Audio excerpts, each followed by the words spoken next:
Welcome everyone. I'm very happy to see you all here on a Friday afternoon. This crowd is amazing for so late in the afternoon on Friday.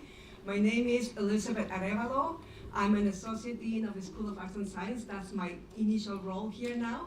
But I'm also a faculty member in the Department of Biology. Welcome everyone. So, as I said, it's exciting to have you all here. It's exciting to have these presentations. So, as we have here, it says, this is our sixth, actually that's the second slide. Thank you. The sixth annual Lavoie Lecture series that has been established by Dr. Teresa Lavoie in memory of her mother. Teresa endowed this presentation to encourage students in the science field to find different paths in a science career. So it's exciting to see you all. As I said, this is number 6. I've been in every single one of the lectures. It's been great to see, well, the only sad thing, almost all for one of the students have been my students already in my class, so it makes me feel very, very old. But it's great to see Eddie Martucci was the first one, graduated in 2004. He has his own company, he's the CEO, and has been working on actually encouraging students to go into the careers in STEM. We have Kelly Page also coming, doing work on oncology.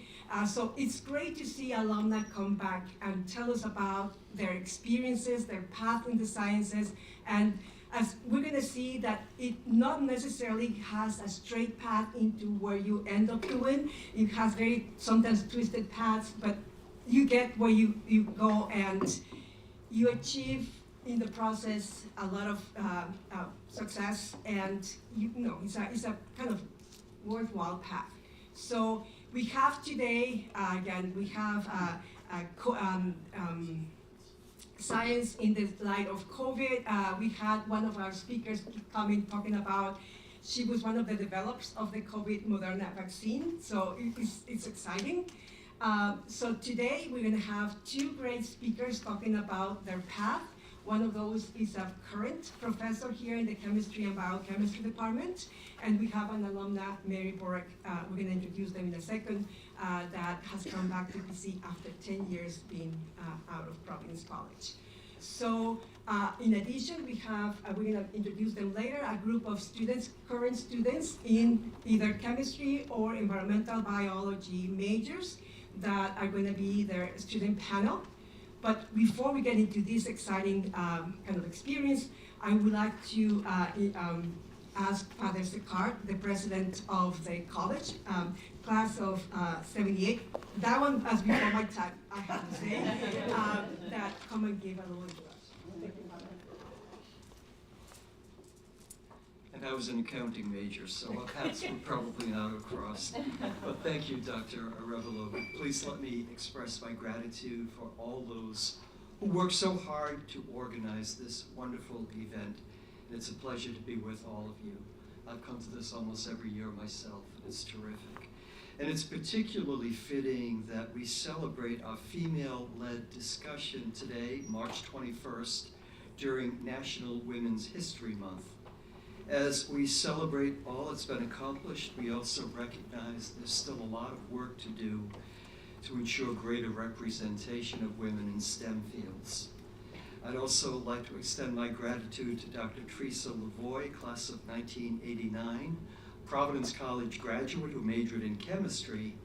Thank you, Teresa, for establishing this lectureship in honor of your mother, Anna Lavoie. And through this generous gift, Teresa seeks to inspire students to explore a wide range of career paths. And beyond this lectureship, Teresa has demonstrated an extraordinary commitment to supporting students through multiple endowed funds at Providence College. She established the Carl D. Baer Endowed Scholarship Fund in honor of her former professor, Dr. Baer, to assist undergraduate students with demonstrated financial need majoring in chemistry or biochemistry. Additionally, she created the Gilbert V. Lavoie Science and Business Fellowship Fund in honor of her father, providing annual summer internships for students pursuing the intersection of science and business, equipping them with valuable hands-on experience. As a Providence College trustee, Teresa continues to offer her expertise, leadership, and unwavering support, helping to shape opportunities for future generations of students. And she's about to assume leadership of the Academic Affairs Committee of the board, and we're delighted about that. And additionally, she serves on the Providential Leadership Committee, which partners with the college to provide grant funding to the PC community, underwriting projects, programs, and activities that promote, empower, and amplify women of all ages. So Teresa, we are so grateful for all you do for Providence College. It's now my pleasure to introduce Kathleen Corneli, who will introduce one of our speakers, Dr. Adelaide E. Thank you.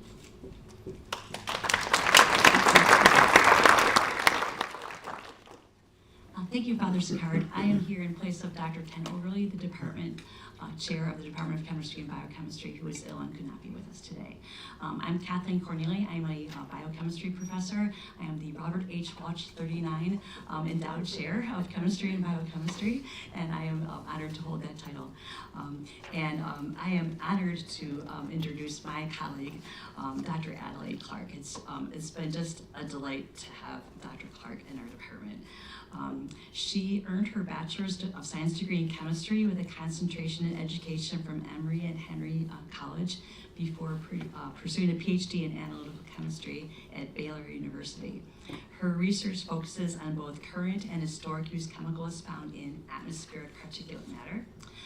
Before coming to us at Providence College, she spent 6 years at the Oregon Institute of Technology, where she mentored undergraduate researchers studying the effects of wildfire smoke on hospitalization rates and the impact of wood stoves on air quality in the Klamath Basin in Oregon. At Providence College, her current research examines flame retardants and plasticizers in both Providence, Rhode Island, and wildfire samples from the Pacific Northwest.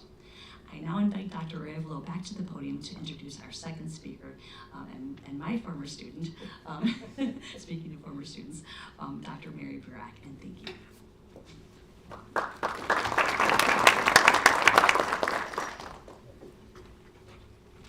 Well, as I said before, I was here holding my two hats. At first, I was introduced in the lecture as the Associate Dean of the School of Arts and Sciences, and now as I'm a biology professor and also as a former teacher of Mary Burak. And not just that, she was my advisee, and so I went through the whole 4 years of her career together. So Mary Burak graduated from Providence College with a BA degree in biology, minor in Spanish. And I want to say that she was one of those special students here in the college that was the initial class for the phage hunters. That was a group that Dr. Corneli also was kind of leading.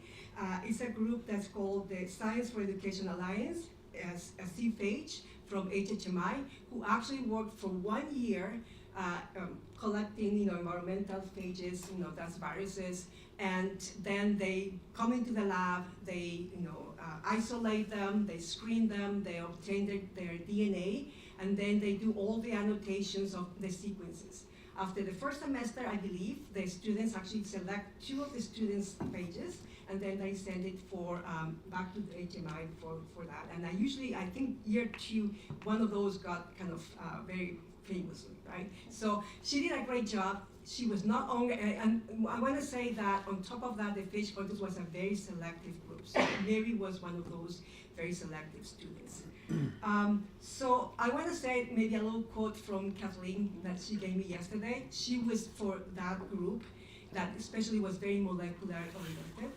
And Mary did all her work, was very kind of methodical, doing everything, but at the end of that, when the semester was finished, she looked at Dr. Corneli and said, I'm happy I'm done with this. I'm glad it worked well, but this is not for me. So at that point, again, having been involved with very molecular kind of field, she turned around and was very interested in doing something different. Environmental biology, conservation biology, going out to the world and look at animals and plants. So when she was in her junior year, we decided to apply for a summer program abroad. She used the program from the School of Field Studies, and she went to, at that point, was a dual program between Kenya and Tanzania, where she had an amazing experience, which probably was, well, she mentioned that later, but important for her path. I have a quote an email that she sent me when we were looking for registration. She said, we're just kind of finishing my first exam. They were in Kenya first, then they were gonna go to Tanzania. Everything is perfect. I love the program. The only problem that during my exam was a little bit disturbed because we have some baboons outside, disturbing us. Great experience. And then while she was still abroad, we were actually lucky that we were about to hire a new faculty in the biology department who was very kind of involved in ecology, landscape ecology, and things like that. So I mentioned that to her. After that, Dr. Richardson, who was the one who was in charge of that, came. I said, well, I have a student that is interested in working with you. She's not here because she's abroad.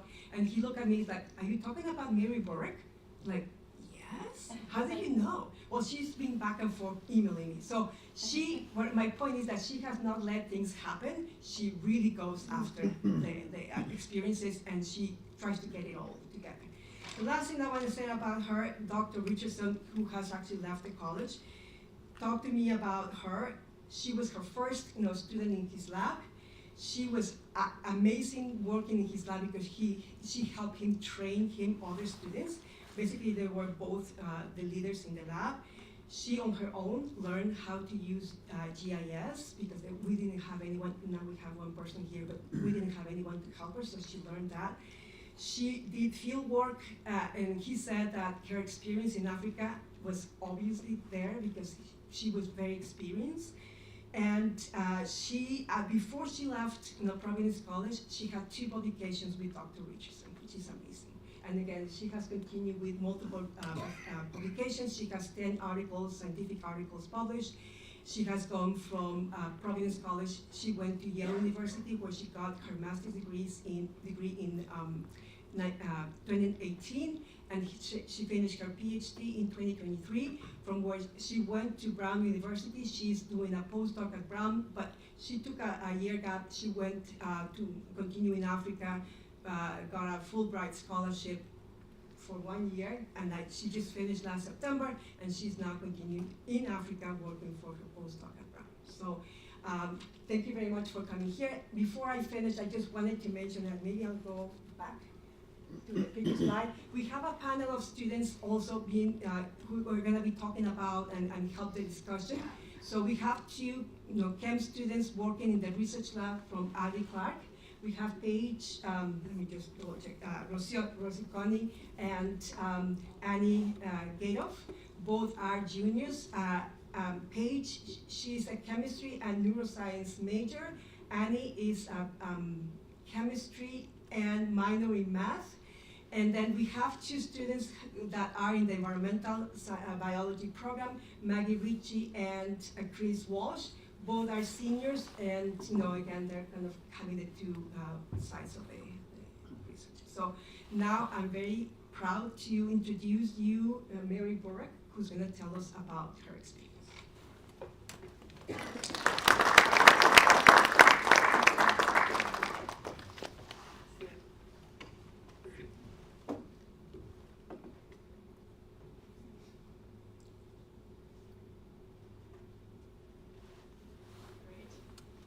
Awesome. Thank you for that introduction. I feel like it'll be a fun comparison now to fact check with my own story. But yeah, thanks everyone for the invitation and for coming. Let's see. Down. Wonderful.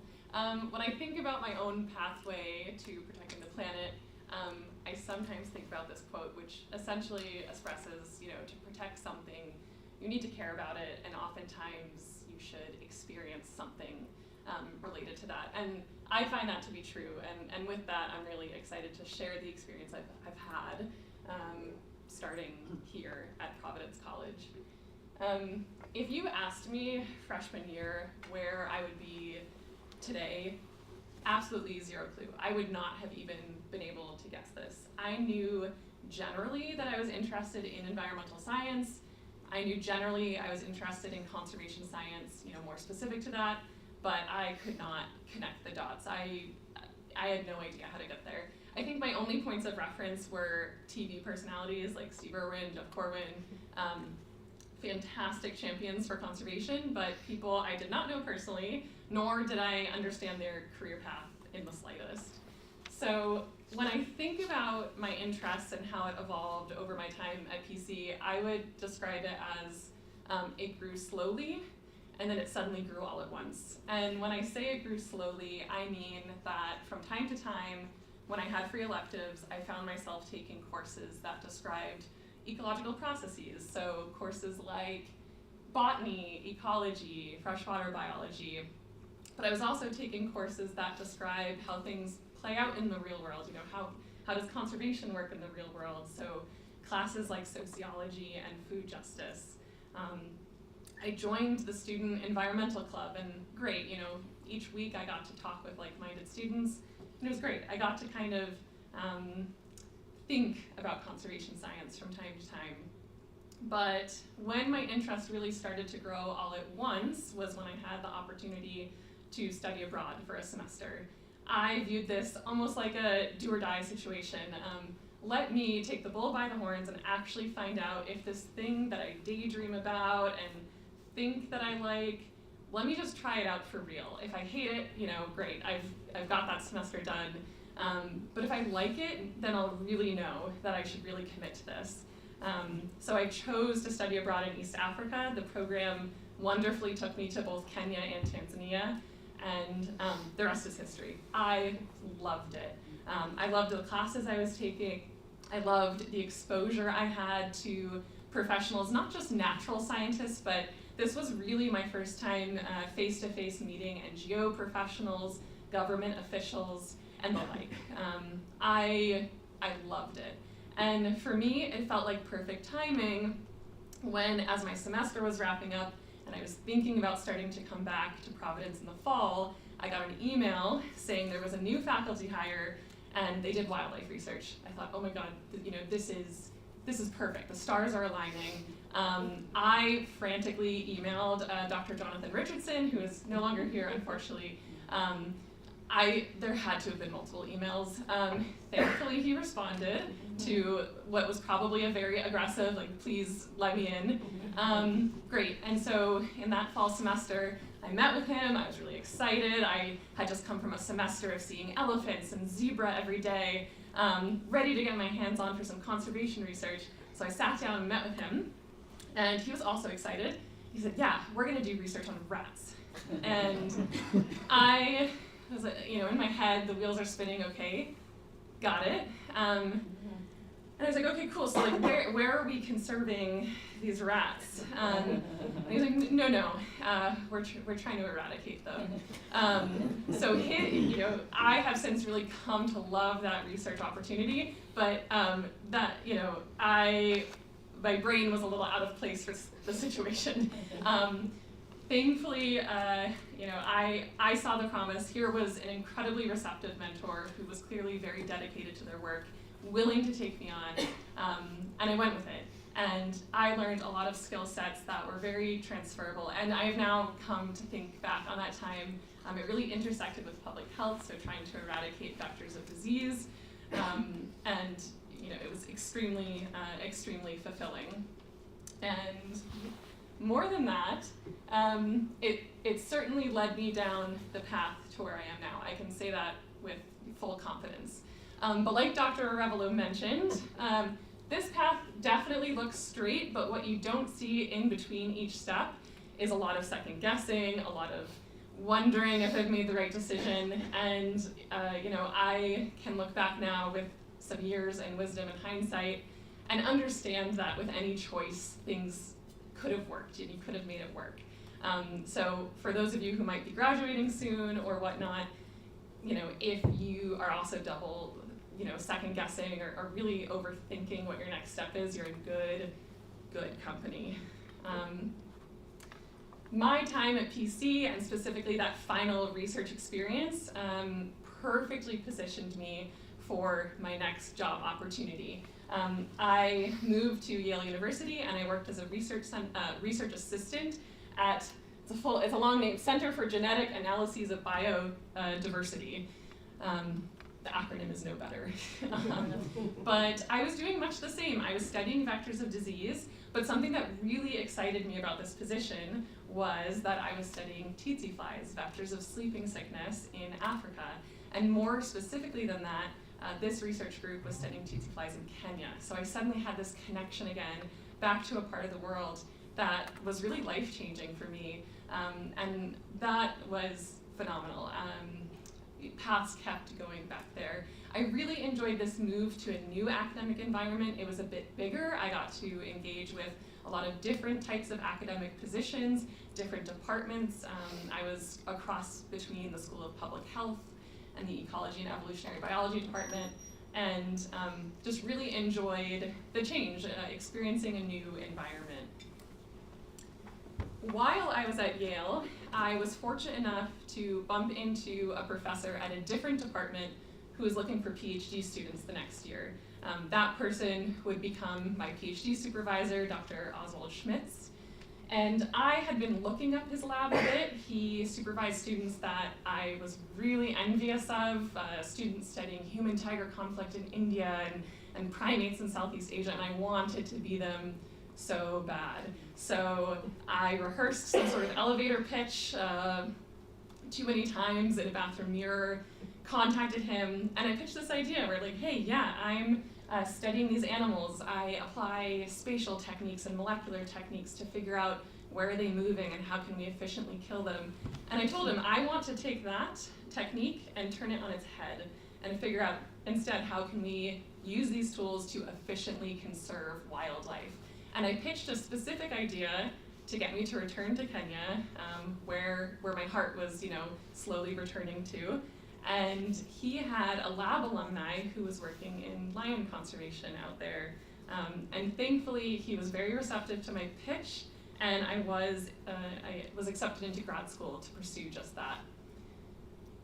About halfway through my PhD, the pandemic happened, so a lot of what I had planned unfortunately did not pan out. So a lot of the molecular work I wanted to do was just indefinitely stalled. But thankfully, we were able to pivot, and I studied something similar, but something else. And that something else was a very valuable conservation toolkit: movement behavior, connectivity, and still with lions. So, how do they move across different landscape types, protected areas and unprotected areas? How do fences impact their movement? Are there ways we can design the landscape to be better for lions? I absolutely loved it. At the end of grad school, I was a bit burnt out. I was tired. Being a professional student for so many years does get to you, and I applied to a lot of different jobs. Admittedly, I applied to industry jobs, I applied to NGO jobs, and I also applied to a few academic positions. What ended up working out best for me were the academic positions. I was offered both a Fulbright Scholar Award as well as a postdoctoral fellowship at Brown University, and I was able to combine both awards. So I deferred my official fellowship at Brown for 1 year so I could be a Fulbright, which that was what I was up to last year.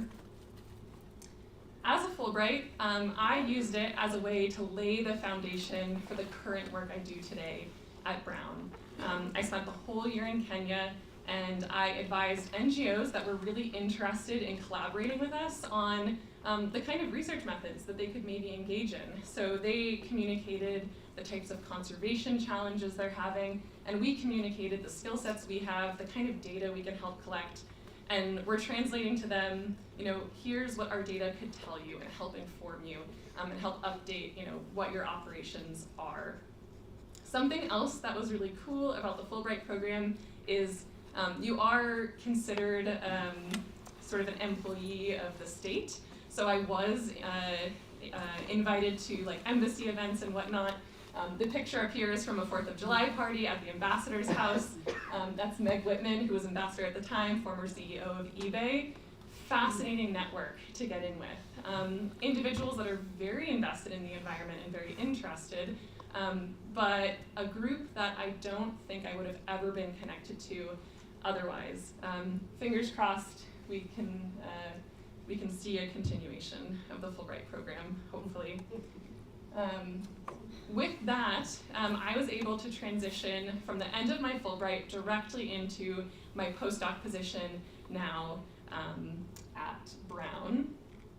And as I mentioned, a lot of it, the groundwork was laid in the year before. So nowadays, my job, I wear a lot of different hats, and I love it. I don't have a 9-to-5, I don't have a traditional office job, and it is genuinely true that no 2 days are the same. I do research. I do a combination of molecular and spatial work. So some of the active projects we have right now are things called DNA barcoding. So we sequence plants so that if you were to ever collect an unknown specimen somewhere and you want to know what species it is, we've cataloged it for you. Something that's really helpful for is we also do something called meta barcoding to try to figure out what things eat. So I'm a poop collector. I go out and I collect elephant poop, rhino poop, and we do meta barcoding on it. And from there we can figure out what these animals are eating. This is so important for various things. With habitat fragmentation happening and climate change and habitats changing, we need to figure out how animals are adapting. And one of the ways to figure that out is to figure out what are they eating? Are they getting the nutrients they need? Can we figure out which groups are more vulnerable and try to change the habitat and manage it so that it can protect them better?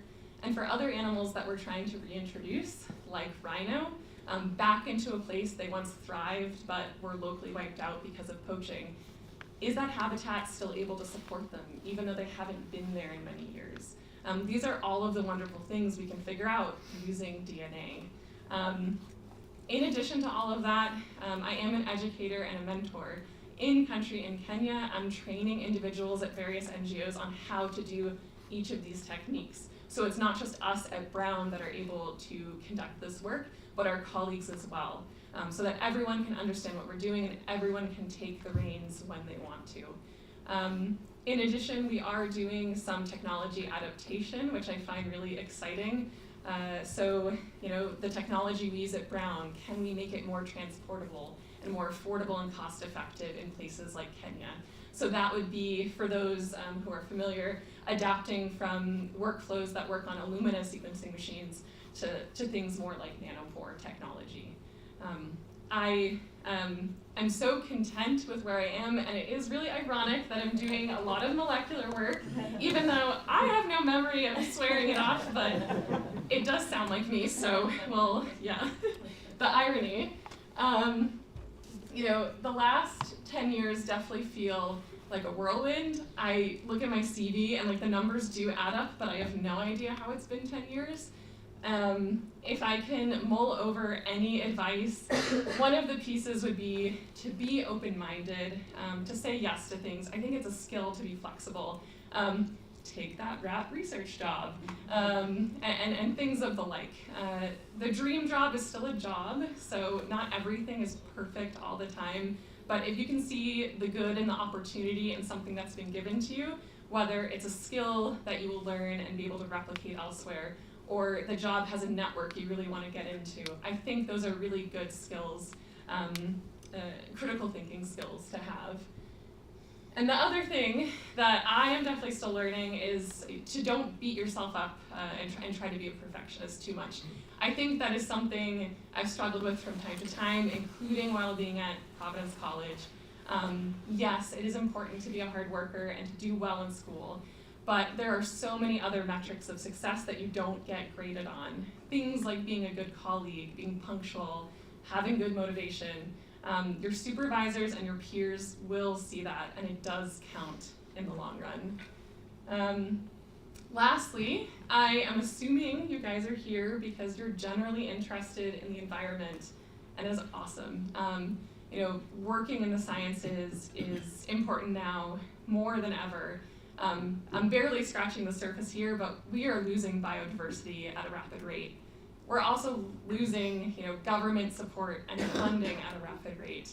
And we need to figure out how to adapt and how to keep these really important causes going.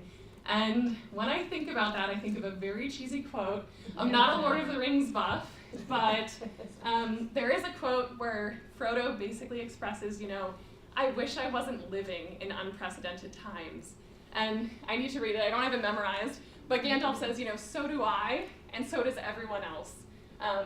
But that's really not for us to decide. What we can decide is what to do with the time that's been given to us. And that's what I think about for myself and the years ahead of me and the career path that I still have. And I think that's what you guys can do too. Like, you have so much time ahead of you to figure out what you want to do, what you're passionate about, whether or not it's the environmental sciences. If it is the environmental sciences, please feel free to contact me. Whether or not you're interested in being a natural scientist or something else, I'd like to think that I could point you in the right direction. So please feel free to contact me at any time. I emailed people like crazy once upon a time, so I need to return the favor. Thank you.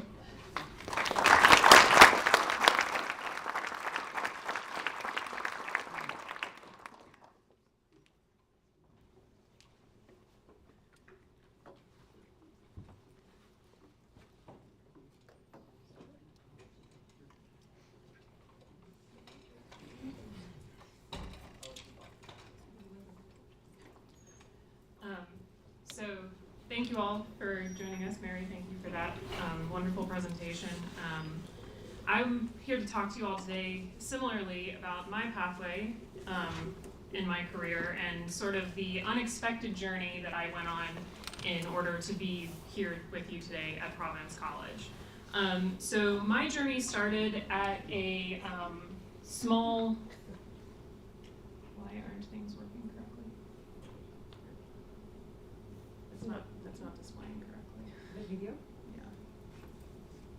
It shouldn't.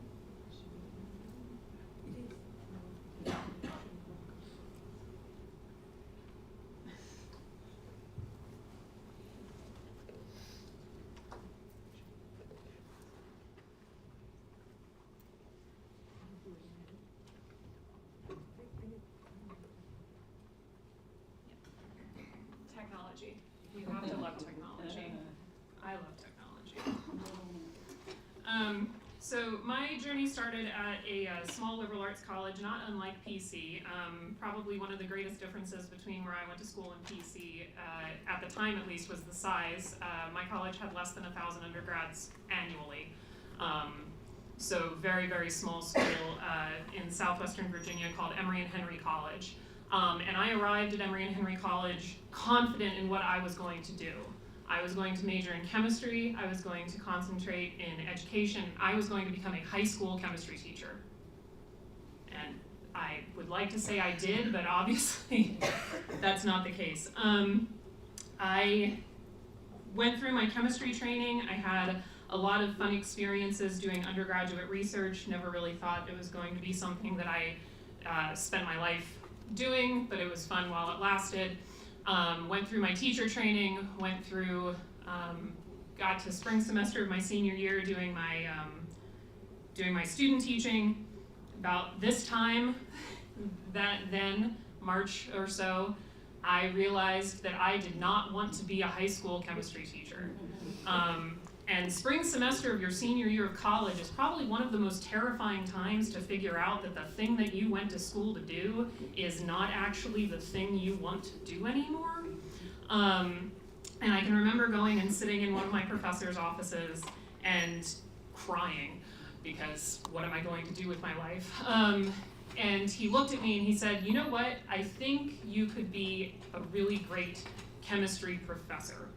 And I was like, okay, Didn't quite exactly know what that meant. Like, obviously I knew what my chemistry professors did. I knew that meant I needed to go to grad school, which lucky enough I was already making applications to graduate school because I intended to get my master's to help me with the teaching of high school chemistry.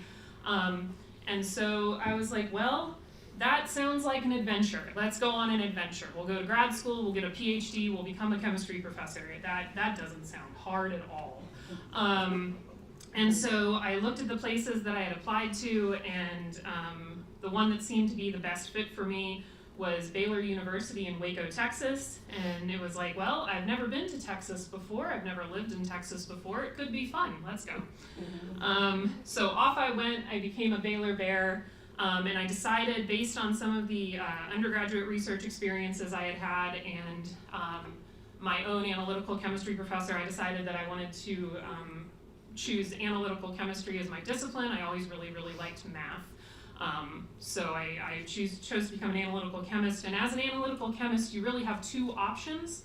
You can go into creating better instrumentation for measuring things at better and better rates, or you can do applied analytical chemistry where you are using analytical chemistry to measure things in the real world, usually either from like a forensics perspective or an environmental perspective. And in all of this, I held on to the fact that what I really wanted was to do some good in the world. And so I chose the environmental pathway as the way that I would do that. I joined the lab of Dr. Sasha Yusenko, who was doing environmental analytical chemistry work at Baylor, and that was an exciting time. Within about a week of joining his lab, I came back from lunch and there was an application sitting on my desk. And it was to spend 8 weeks in Southern California doing an internship, instead of spending 8 weeks in my newly joined research lab for the summer working on my dissertation, which is what you would expect your graduate advisor would want you to be doing. And so within a week of joining his lab, I think I had like a week to decide if I was even going to fill out this application. I was like, well, I've never been to Southern California before. I bet it's nice in the summer. Why not? Let's do it. And that is how I wound up being part of the NASA Student Airborne Research Program, which is a student research experience through NASA that allows students to work alongside NASA scientists using NASA aircraft and NASA instrumentation to take air quality measurements, which we did throughout Southern California. We put together an independent research project from the data we collected. We presented them at the end of the summer. At that time, mine was voted the best presentation, and I got to present it at a national conference, which was a lot of fun later that year. And it was just a really great experience because it gave me my first introduction into air quality research, but it also gave me my first introduction into sort of putting together independent research projects, really digging into data, all of the things that I would eventually be doing on a regular basis. So I went back to Texas, and we started working on what would eventually become my PhD, which started with a sampling campaign in Houston, Texas, that was called Discover AQ, which was also actually a NASA campaign. So I wound up working with a lot of the same scientists that I had spent a summer with and interacting with them again. So it seems like maybe Sasha was playing a long game and knew this all along. But we spent 30 days in Houston doing an intensive sampling campaign, sampling particulate matter using some of the samplers that are shown on the screen on the left-hand side there. So we would collect these filters and we would bring them back to the lab and analyze them for all sorts of different chemicals that were present in the particles. Pesticides, flame retardants, plasticizers, you name it, we probably looked for it. There was over 100 things on the list of things that we were analyzing for.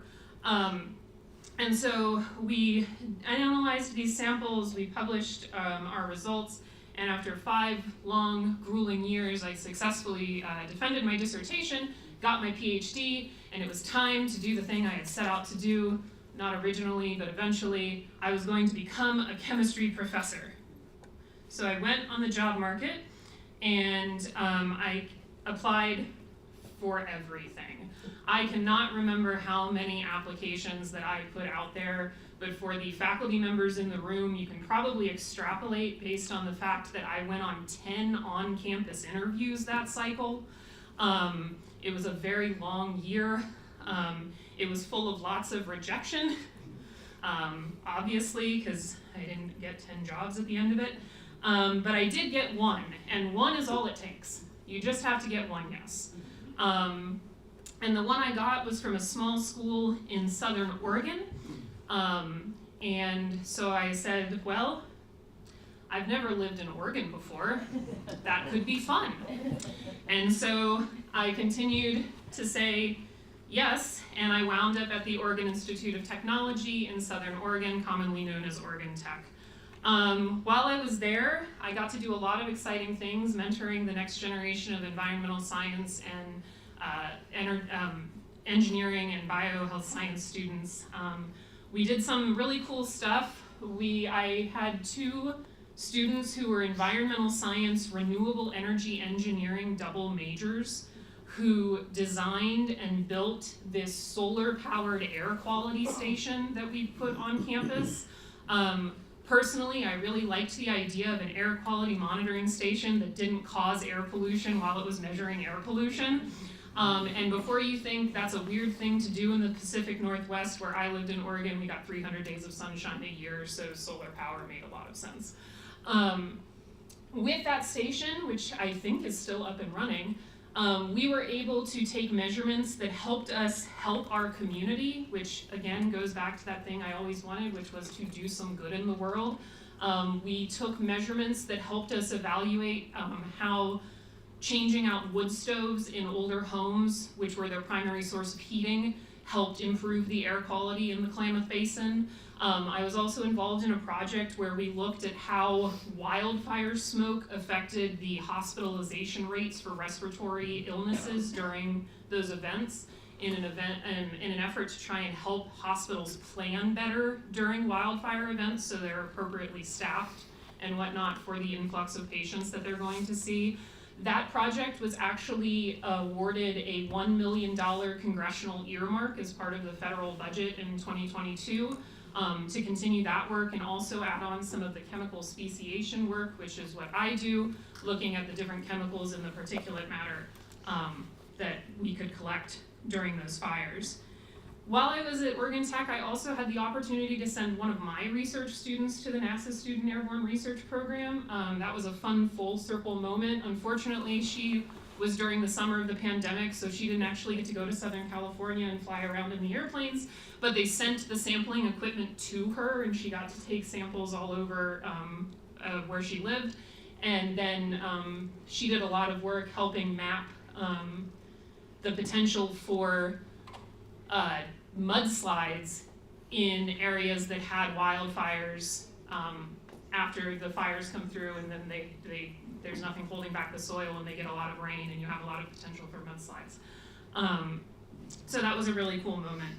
But after 6 years and a pandemic, I realized I was kind of far from home, and I thought it was time to move on. It was time to go back. I also really missed doing chemistry. We didn't have a chemistry major at Oregon Tech, so we didn't have a lot of the instrumentation like what we have here at PC. I couldn't do the work that I had trained to do looking at the chemical species in the filter samples, and it actually worked out nicely because by me leaving, we were able to do more with the wildfires project than we would have been able to do if I stayed. So I had tenure at Oregon Tech, and I decided I would be willing to give that up, which is a scary prospect.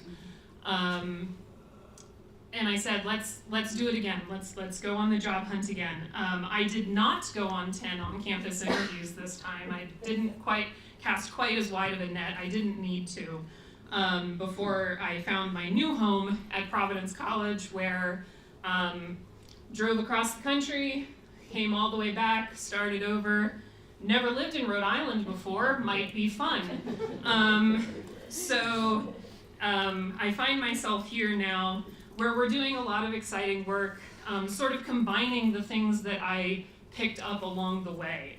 So we have established FryAirNet, the Fryer Air Monitoring Network here at Providence College. We have 3 sampling sites around the state of Rhode Island, one of which is here on campus. It's actually just off of this building on the science patio. If you walk on this pathway here between Ruane and the science complex, and you look up on the balcony, you'll be able to see them.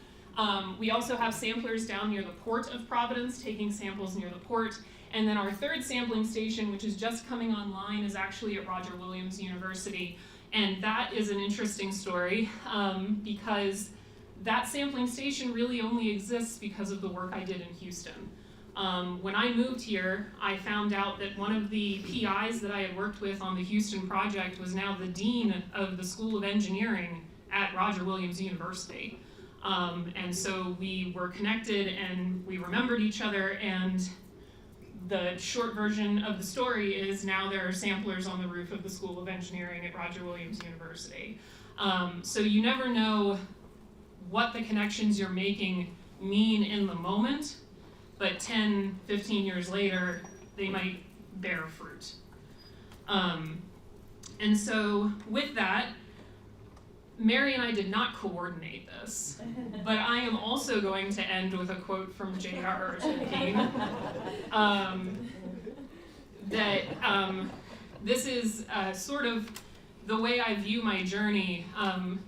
You know, it's a dangerous business going out your door. You step onto the road, and if you don't keep your feet, there's no telling where you might be swept off to.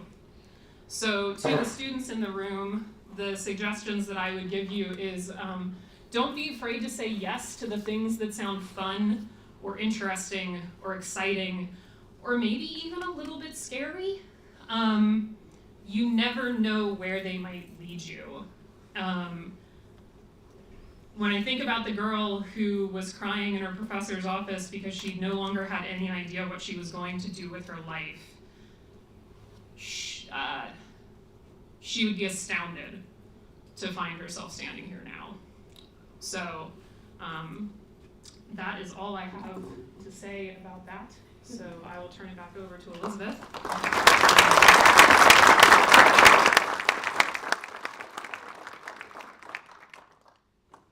So I only have to say, can I invite the panelists and the students to the from the table so that we can have the discussion started. So and I just have the students sitting, and if you don't mind introducing yourselves first, and then we can start the question and answer session.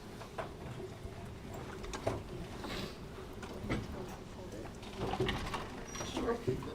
You want the microphone? Might be helpful. No? No? Okay. No. We'll just speak loudly? Okay. But I don't know if Getting please- mixed answers. Please use the mic. Sure. Please.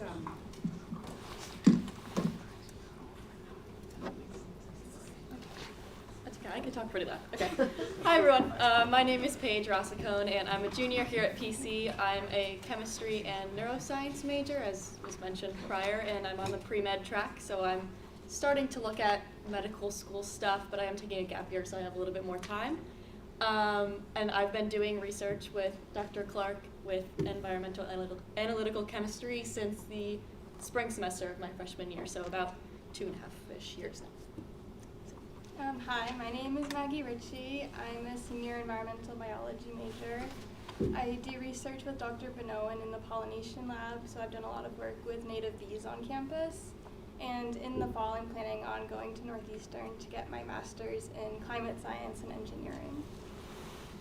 My name is Chris. I also am an environmental biology major doing research in Dr. Benowen's pollinator ecology lab. I primarily do work with bumblebees and threatened butterfly species, and I plan on attending Washington State University for my master's in biology in the fall. I'm Annie. I'm a chemistry major with a math minor. I've been doing research with Dr. Clark since the spring semester of my freshman year as well. And I plan to look for jobs after graduation once I get there. Okay, so I can start off with some questions for our speakers here. And the first question I have for the both of you is, Was there a particular moment or experience that inspired you to pursue a career in environmental research and protection?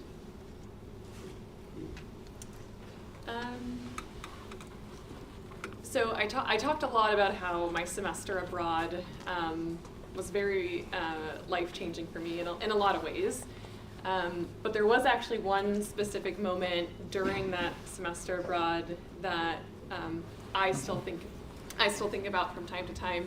We did a really small directed research exercise during that study abroad period, and at the very end we gave a presentation to the local community, and so many people turned out, local community members, farmers, etc. And our directed research was about the protection of a nearby forest in Tanzania. And one of the farmers came, listened to our talk, and then raised his hand and just asked us, I'm having so many problems with elephants leaving this area and coming and destroying my crops. Like, why can't we just keep animals in certain locations? And that to me was a moment that I take with me, because on one hand, the practical ecologist in me could easily explain why animals need to move and be in certain places, but that wasn't the point, and that's not how conservation happens in the real world. In the real world, we also have people whose needs we need to accommodate for as well. And that for me really drove it home. You do research, but where does it go to? What's it applied to? And that continues to fascinate me and to be the motivation behind a lot of work. To be perfectly honest, I fell into it. I knew I wanted to be an analytical chemist. Didn't exactly know what that meant, but it was my favorite of the chemistry disciplines. I knew, as I mentioned, that meant you either make better and better instruments or you do some sort of application. I never wanted to be doing science for the sake of science. I wanted it to have a purpose. And so when I went to Baylor, I really, one of the only people that I could work for who was doing analytical chemistry with a purpose was my mentor, Sasha. Sasha was doing environmental work, so I started doing environmental work. And it found me, I guess, instead of me finding it. Okay, thank you. And just another question I have for the both of you is, looking back on your career paths, do you have any regrets or things that you think you would have done differently? Truthfully, I think Mary 10 years ago would have really benefited from someone sitting her down and just saying, chill out. I don't have any major regrets. I just think worrying less is a good thing. Things work out whether it's intended or not. Yeah. Yeah, similarly, I try really hard not to have regrets, but it's hard to do that in reality. So I try to focus on the fact, you might be disappointed in the moment, but I truly believe that everything happens for a reason. So you might not get something you really wanted, but I am always, that certainly happened to me, but I'm confident, and when I look back on it, I would not be where I am if the things that happened had happened differently, if I had gotten some of the things I thought I wanted. So I wouldn't change anything now. Then maybe, but yeah. My first question is, what piece of advice do you wish you had received earlier in your career journey? I think it's kind of what we presented on. I think it's really good to hear from a lot of different people that you can get to where you want in a lot of different and unconventional or unexpected ways. And in a lot of ways, our paths are conventional, and in a lot of ways, they're not conventional. And I think oftentimes in school, I was so focused on what's the recommended courses, et cetera, what's the playbook. And it's, these advice sounds cheesy, but hearing from others that you can do it so many different ways is great, because it also means you can personalize it to what works for you. So I thought a lot about this question when you first posed it, and my answer is actually wrapped up in two pieces of advice I did get in my early career because I wish they had been different. So right before I started looking for jobs at the end of grad school, I was told two things that haunt me to this day. I was told that when I was asked a question, I needed to be 100% correct because I wouldn't be given the benefit of the doubt that I actually knew what I was talking about because of my gender. And then I was also told that I needed to be less myself. And unfortunately, those things, while they sound terrible, they've proven not to be entirely untrue, depending on who you're interacting with. But I really wish someone had told me not to be afraid to be myself and that it's okay to say I don't know. Women in science especially seem to have this invisible pressure, which I don't think my male colleagues experience, to be a certain thing in order to be taken seriously. And that's only going to change when people say, that's ridiculous, I know as much as my male colleagues do, and I'm allowed to make mistakes, and I should be given the same grace that he is when that happens, that I know what I'm talking about. And it's only going to change when you are authentic to yourself. You can't pretend to be someone else forever, while also doing your job really well and showing everyone that you belong in the room. And so I would say it's okay to make mistakes, admit you don't know something and ask for help, and it's okay to be true to exactly who you are because everything that makes you unique is an asset, not a hindrance. And then you both talked about attending liberal arts colleges. So in what ways did attending those schools shape your career?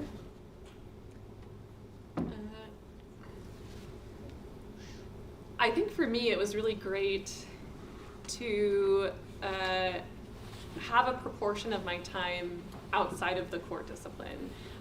Not just in terms of learning something else, but being able to communicate it and talk about it. You can get really skilled in talking about your work with your fellow experts, fellow colleagues, but especially for those of us, curious if you relate, but if we're doing applied work and it benefits someone else or you want it to benefit someone else, you need to be able to translate it and translate it to non-experts and gain support and communicate that. And I do think liberal arts colleges are really great for that. They force you to think outside the box, think outside your discipline, and not just attend a class and memorize stuff and be told to memorize. Yeah, I absolutely agree. For me, I never wanted to be put in a box or forced to be just one thing, and I knew if I went to a big state school, I would be a chemist because I was a chemistry major, and that would be the only thing that I could ever be. And so I wanted the opportunity to learn more than just chemistry. And I think that having the experience of a liberal arts education was invaluable to me as a scientist because I can come at problems that I'm trying to solve from a lot of different ways. I can explain things to people from a lot of different angles. Because again, for what we do, it's about making it relatable and finding sort of the in of how I'm going to make you understand why this matters and why you should care.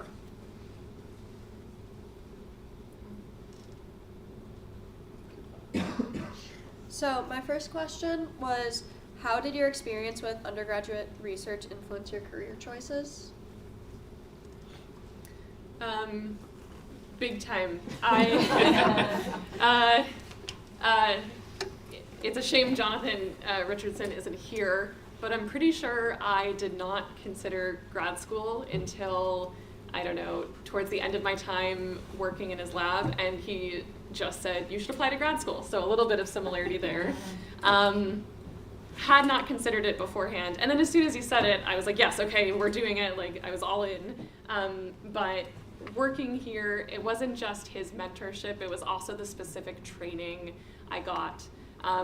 It's wonderful to learn skills in the classroom. It's even better and more fun to learn them after hours in a somewhat more professional setting, something that you can put on your CV and confidently talk about. And that I think I definitely benefited from here. I benefited from the size of the community. It felt just right. big enough that there were enough people to talk to and try out different things, but small enough that I wasn't too shy to try to figure things out. For me, similarly, it made this career possible. I hated lab. Like, I hated going to lab. Lab classes were not my favorite because, like, they just told you what to do and you did it and you got the result and everybody got the same result and it was the result that everyone expected most of the time, and it almost always worked and it was boring. But research was like solving a mystery. No one knew what the answer was. I tell my research students all the time, if we knew the answer, we'd be asking a different question. Like, it's exciting, and it helped me see what working in a lab actually meant. So I had 2 research experiences when I was an undergrad similarly. One was in environmental research, and again, it sort of had an application where I could see the benefit of what we were doing. The other one was an REU that I did in planetary science, where I just couldn't understand why it mattered if we understood what kind of rock the Earth was made out of. So that also sort of helped influence my career of, like, similarly, it eliminated some possibilities, which is, while also opening some. But yeah, it was, without undergraduate experience, I don't think I would be here. Yeah, I can relate to that. Not to brag, but for the students who can relate, every single one of my Gen Bio and like chemistry labs were all Friday afternoons. I, like, for 2 years straight. And yeah, anyway, if that was my only lab experience, I probably wouldn't be here. So, yeah. And who has had the greatest influence on your career development and how?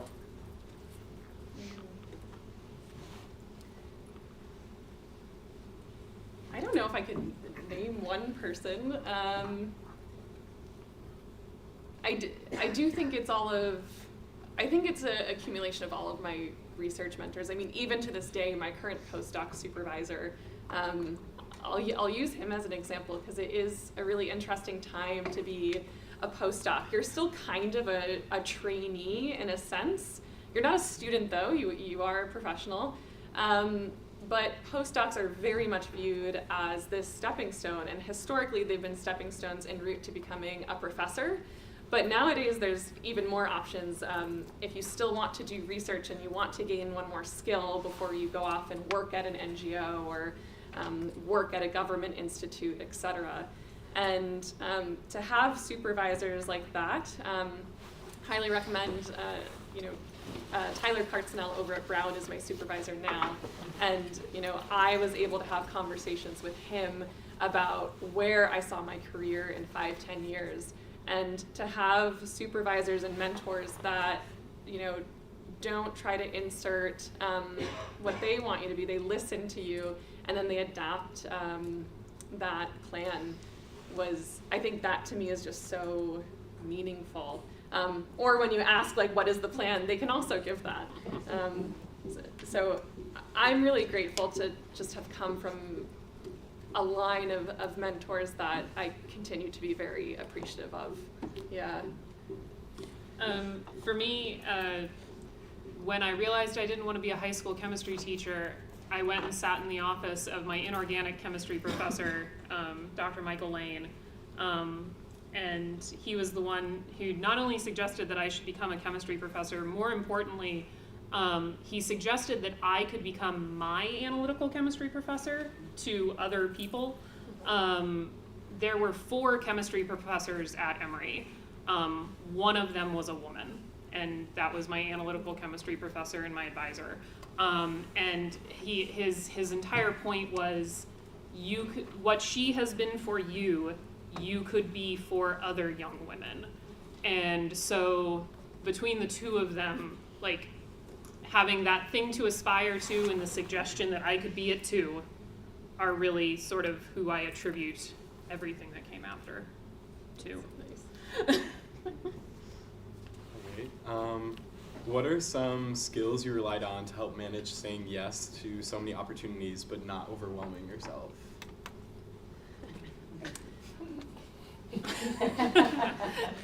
Not sure I was good at it at the beginning. Successfully do that. Right. Let us get back to you. I mean, things that I tell myself now that have only been learned through extreme trial and error and saying yes to too many things. You know, if you say yes to stuff, look at your schedule. Can you actually fit it in? Is it manageable? Have you, you know, is it something that you can have no background in, or do you need to do a little homework beforehand? I think to say yes to something, you should try your best at it. And if you don't have the time, don't do it. Kind of along the lines of, you know, your supervisors and colleagues will pick up on, you know, earnest hard work. If you say yes to too many things, you can't be good at all of it, or you can't commit your time to all of it. And so you also need to be realistic with what you can manage. Yeah. Yeah, I'm terrible at this. If it sounds fun or interesting, I usually have trouble saying no. But again, through extreme trial and tribulation, I've learned that it's okay to give yourself permission to say no to things, especially if they're things you don't really want to do. It's so easy to fall into the trap of feeling like you have to say yes, and like it's okay to say no. And it's also important to maintain that balance between work and all the things that aren't. So like, don't say yes to things if it means sacrificing other things you want. Yeah. Great. Kind of on that note, what are some recommendations for navigating the current job market? Prayer. Yeah. I think keeping up to date, right? Doing your due diligence. If you haven't already started to look at job boards for what you would have maybe been looking at, you know, depending on what your timeline is, if you're a junior versus a senior, maybe it's a monthly search or not. But I think this is actually what I'm kind of telling myself now is keep tabs on what's available now, what continues to be available, is it in the same proportions? I suspect that science jobs, the number of them will be changing depending on what field it is, and I think it could be good to stay up to date on that, and maybe even with that, stay flexible as well, in terms of, you know, what your goal was. Was it academic? Was it government? Was it non-government? Flexibility might be key. These are things I'm anticipating for myself. Yeah, I would only add to that I think we both sort of touched on this, like, it's not a bad thing to cast a wide net. Yeah. Especially the first job doesn't have to be the perfect job, it just has to be a job. Yeah. And I would also encourage you to not count yourself out before you even apply. When I was applying for jobs, I applied for a lot of jobs that I thought I was remotely qualified for, but may not have checked all the boxes, because I decided it was better to let them decide I wasn't qualified than to count myself out to begin with. You miss 100% of the shots you don't take.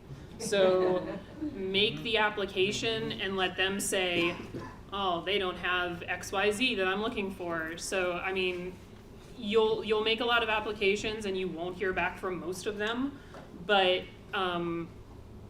you can't always predict what they're actually looking for and what they actually want, and you might be exactly what they wanted and you never would have imagined it.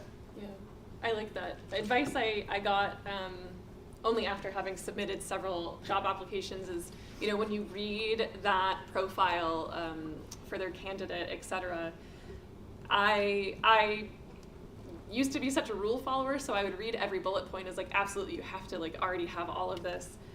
But the truth is, it's actually a fraction of that, or a certain percent. So even if you're not 100% of a match exactly, don't count yourself out. If you think you're enough of a match, that's what matters.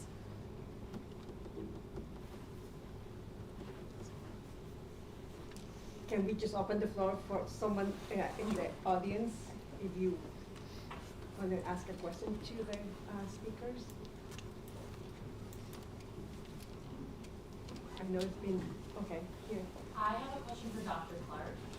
You mentioned that you moved around a lot, and this kind of resonated with me because my dad went to school in California and moved back to Connecticut, and he almost regrets that distance because he lost a lot of those resources and connections. So what was it like for you to kind of move place to place and start again and kind of move away from those resources? So the reason that I was always so open to it and didn't want to get into, I lived in 5 different states before I graduated high school. So the prospect of moving somewhere new and starting over was not a foreign one for me. But I also never really had like a career network, to your point. I think the benefit of my specific area of expertise is that it is still a very small community, so the connections I made in Oregon are still things that I can use here. As you saw, connections I made in Texas that I never thought would come in handy again happen to come in handy now. And I think it's just because when you get into fields like ours, it's usually a small pool of people who are doing the work. And so really, no matter where you are, you can still leverage is not the right word, but use those connections and maintain them. For me, as far as maintaining them goes, like still going to conferences and seeing people at conferences and interacting and seeing what we're up to and where we might overlap and have some ideas for collaboration has been a huge help. But I don't think it's been a detriment. I think it's only been helpful. Can we just have Dr. Lavoie coming to the podium? Thank you so much.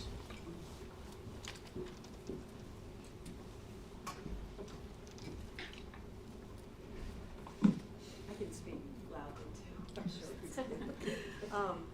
I'll be quick because this is a Friday afternoon, like your labs that you had for general chemistry and biology. And so first I want to thank our speakers and the student panelists for their time and effort here. It was fantastic and inspiring, so can we give them all a round of applause? And then just touching on a few points that I think we've talked a few times. I think one message for you all, especially the seniors and the juniors who are thinking next steps, it's okay to be scared and not know exactly what you're going to do next. I think you feel alone that you're the only person, everyone knows what they're doing next, or they've got this clear path, and I feel like I don't know what I'm going to do. To Dr. Clark's point, she said sort of senior year around this time, she realized I don't want to do what I've thought I wanted to do sort of my entire life. And it's worse when you get to graduate school, as I did, and in the first week say, what did I do? I'm in graduate school for chemistry to get my Ph.D. and I really don't want to do this. And so I didn't quit immediately, but I spent the next few years saying, I'll get this degree, but what else can I do with it? And I ended up going on to patent law and absolutely loved it.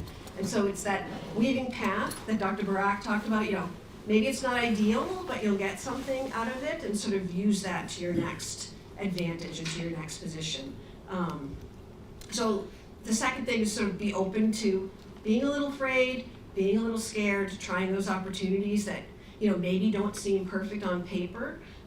You should trust your resilience, and she gave up tenure for this new position. That's huge, right? Like so to trust the process and trust yourself. That's really hard at any age, your age in particular. It's really hard, but sort of to try to trust yourself and sort of the experiences as you've gone along. I think the point that Dr. Burak made about being a good colleague, your ethics, your character with your coworkers is huge. People don't think that, but the people that you meet and the impressions that you make really do make a difference in terms of being successful in your career as a person, but also just professionally.